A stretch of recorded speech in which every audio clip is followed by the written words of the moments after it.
Ce soir, nous allons découvrir une autre langue, une culture singulière, un folklore. Nous ne partons pas en voyage, mais nous allons parler champenois. Mi-novembre, l'association La Maison du Folklore de Champagne a publié un album de Tintin traduit en langue champenoise. Bonsoir Brice. Bonsoir. Vous êtes le président de l'association. Alors, ça donne quoi les bijoux de la Castafiore en champenois? Ça donne ça. Voilà. Un album. Je ne me lancerai pas sur la prononciation. Est-ce que vous pouvez peut-être nous le prononcer? Oui, Los Orrei de Lei Castafiore. Alors, qu'est-ce qui vous a donné envie d'entreprendre cette traduction de Tintin en champenois? Alors, tout a démarré en mai 2021, lorsqu'à l'Assemblée nationale a été votée une loi qui s'appelle la loi Molac. Donc Molac est un député breton et qui a permis, par la loi, que les langues régionales soient instruites à l'école publique et pendant les temps scolaires. Et on s'est dit, en Champagne, il y a une langue qui était la langue internationale du Moyen-Âge, et aujourd'hui elle est en désuétude, et il faut la relancer. C'est de là que dans notre association, on a créé cette section Renaissance de la langue champenoise, et cette section qui, avec le fruit de son travail, est arrivée à un but. Il fallait faire un vrai projet médiatique pour la relancer. Et le projet médiatique, c'était le Tintin. Tintin parce que monument de la littérature. Et pourquoi les bijoux de la Castafiore? Parce qu'il y en a plein des Tintins. Alors notre association est basée dans un petit village qui s'appelle Aïville, près de Bar-sur-Aube, et le sobriquet du village c'est le Petit Moscou, parce que le village a été brûlé par les Cosaques russes en 1814. Donc nous voulions traduire Tintin au pays des Soviets. Mais par le contexte géopolitique, Casterman nous a dit ce n'est peut-être pas le bon moment. Et ils nous ont conseillé les bijoux de la Castafiore parce que c'est un album qui est très franchouillard. À l'intérieur, vous avez les arbres, vous avez le piano, vous avez le château, vous avez l'api, des mots qui sont officiellement traduibles en langue régionale.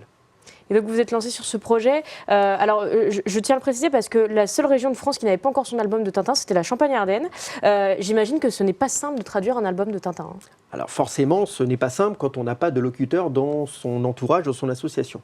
Mais nous avons la chance à la Maison du Folklore de Champagne d'avoir une trentaine de locuteurs de champenois courants. Alors principalement dans le département des Ardennes et dans le département de l'Aube. Et donc ce sont ces traducteurs qui se sont attelés pour réaliser la traduction de cet album. Alors quand vous dites locuteurs, c'est des personnes qui parlent et qui le comprennent, c'est ça? C'est ça, voilà, qui le parlent couramment et qui le comprennent couramment.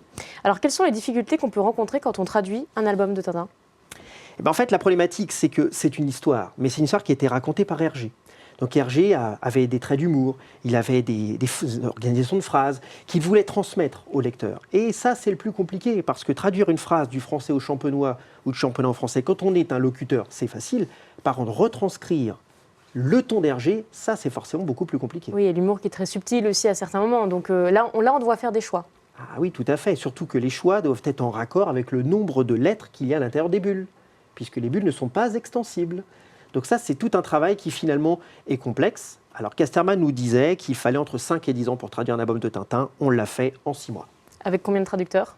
On avait un traducteur dans les Ardennes, un traducteur en Guyane, encore un autre près de Lyon. Et puis on avait toute une équipe de petites mains tout autour qui les aidait avec l'aspect outil informatique qui était donc basé près de Bar-sur-Aube dans le village d'Aïville.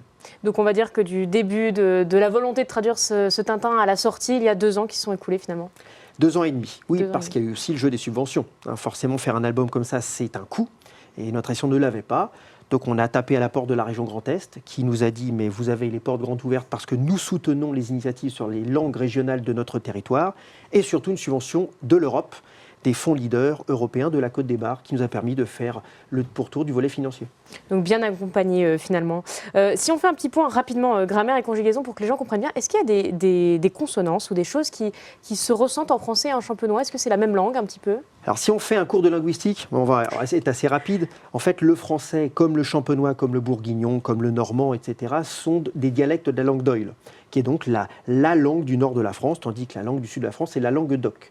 Forcément, donc, tous les dialectes de la langue d'Oïl ont des consonances, des traits de grammaire, etc., qui sont proches.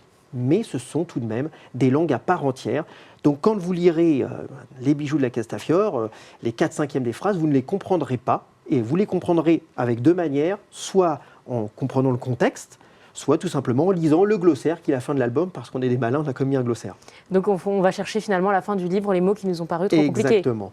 Et ça c'est un choix que vous avez fait de vous dire, bon, on fait cette traduction, mais on permet à tout le monde d'accéder à ce livre finalement. C'est tout l'enjeu. Si notre objectif de départ, c'est de relancer la langue champenoise, si on sort un album de Tintin que les gens ne comprennent pas et ne comprendront pas, ça n'aurait pas de sens. Alors que là, on le comprend par le contexte, on le comprend en se posant des questions et on le comprend par le glossaire. Alors, véritable carton, puisque vous en avez vendu énormément ces derniers temps. Depuis mi-novembre, vous en êtes à combien d'albums écoulés là? Alors, les chiffres, c'est difficile à dire, parce qu'on a fait des dépôts dans 52 points de vente dans toute la Champagne-Ardenne. Mais pour être honnête, quand on voit les réassorts que l'on a, je pense qu'on a déjà dépassé les 2000 ventes. On va terminer simplement sur l'association cette fois-ci. Ça, c'est un premier gros projet, j'ai envie de dire. Qu'est-ce qu'il y a derrière? Quelle est la suite pour vous? Eh bien, la suite, elle est simple. Face à cet engouement, on s'est dit qu'on ne pouvait pas s'arrêter là. Donc, on avait décidé au départ que ça serait un album unique. Et donc, nous avons décidé de continuer l'aventure. Et donc, en 2025, va sortir Le Secret de la licorne, en champenois, suivi en 2026 du Trésor de Rackham le Rouge, toujours en champenois. Donc, c'est vraiment une continuité. Comme ça, on va continuer de faire parler de la langue pendant 3 ans. Et en même temps, nos petites mains de l'association vont pouvoir continuer à travailler sur le projet avec l'Académie de Reims pour permettre enfin l'instruction du champenois à l'école publique et pendant les temps scolaires, car d'ici 2 ans, ce sera possible. Eh bien, écoutez, on va suivre tous ces projets. Merci d'avoir été avec nous.